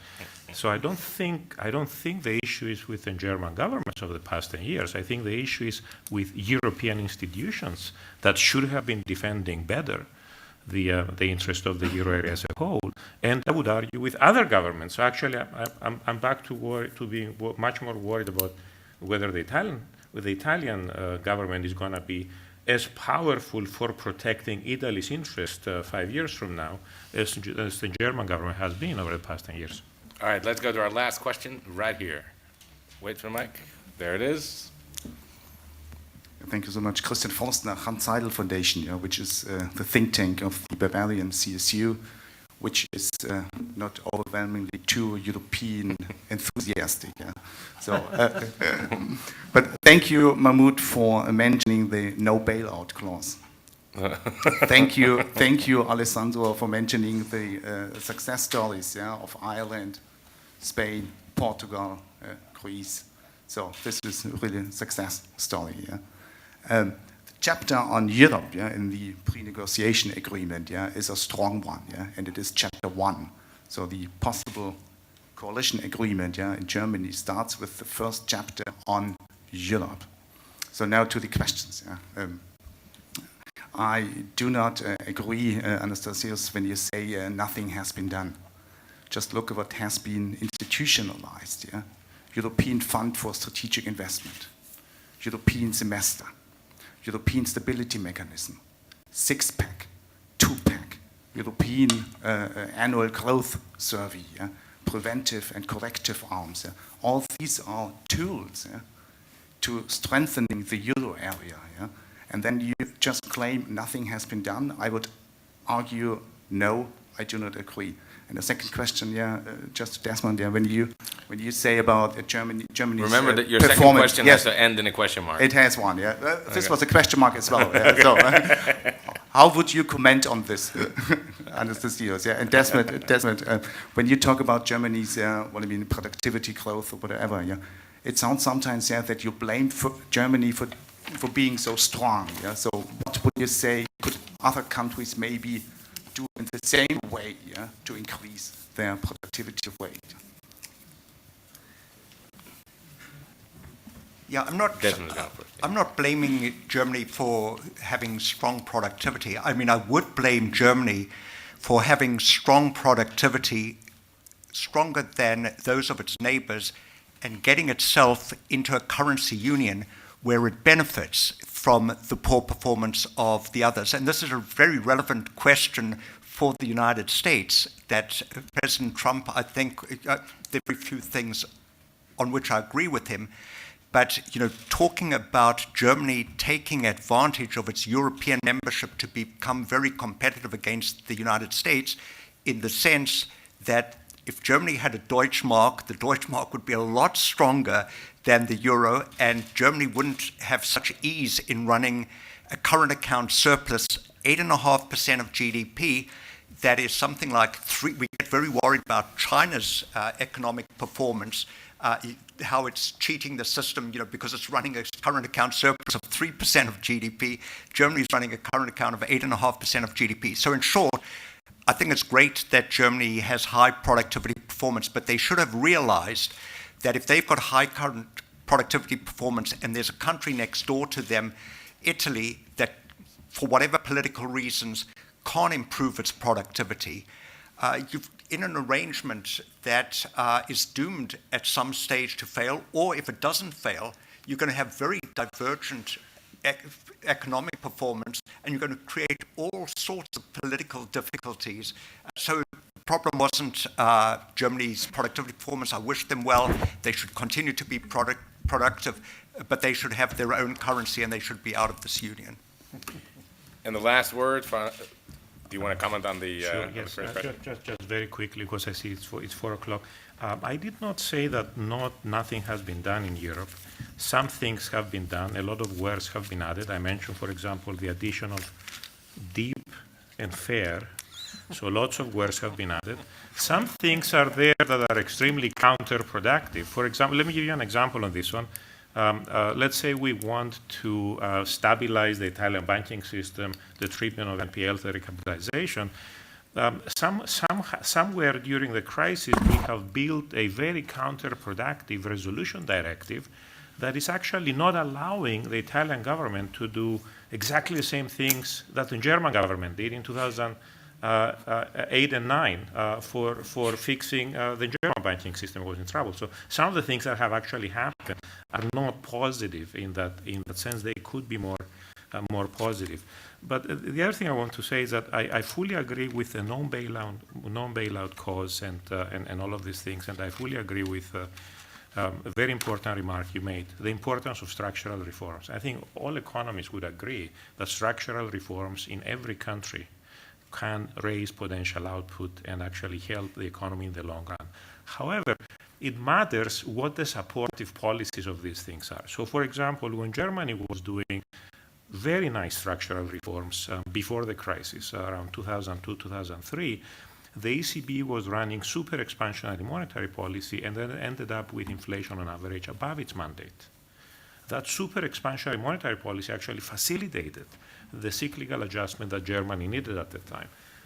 Right now, when we see a country like Italy needing the same structural reforms, for some reason, the ECB is delivering 1% inflation instead of 2% inflation. So we actually do not have the equivalent support from the ECB, and I'm not going to mention about the fiscal, that is really much more complicated, that could have given us better cyclical results and better progress on structural reforms. Thank you. Yes. I was misunderstood on what I said about no bailout. Right? So I just want to correct. I do not think in the absence of a full fiscal union, something, let's say, closer to what the US has, that Europe can have a credible no bailout clause. And the evidence is that we need an ESM. We need, of course, official assistance with programs and so on. So I do not think where you don't have a fiscal union, you can have a credible no bailout clause. What I was referring to earlier was markets learned this much later. There was a time when spreads were very compressed, or differences between spreads were compressed. Now we're in a different world where bailouts with conditionality, et cetera, have become more the norm. Okay. Excellent. Well, thank you all very much. Thank you all for coming, and see you next time. Do you want to announce your upcoming event again, just to make sure people know? An event here, March the 14th. It's question, the bubble economy is this time different. And one of the draws, I don't know, it might not be a draw, but Alan Greenspan is going to be talking for half an hour before the panel.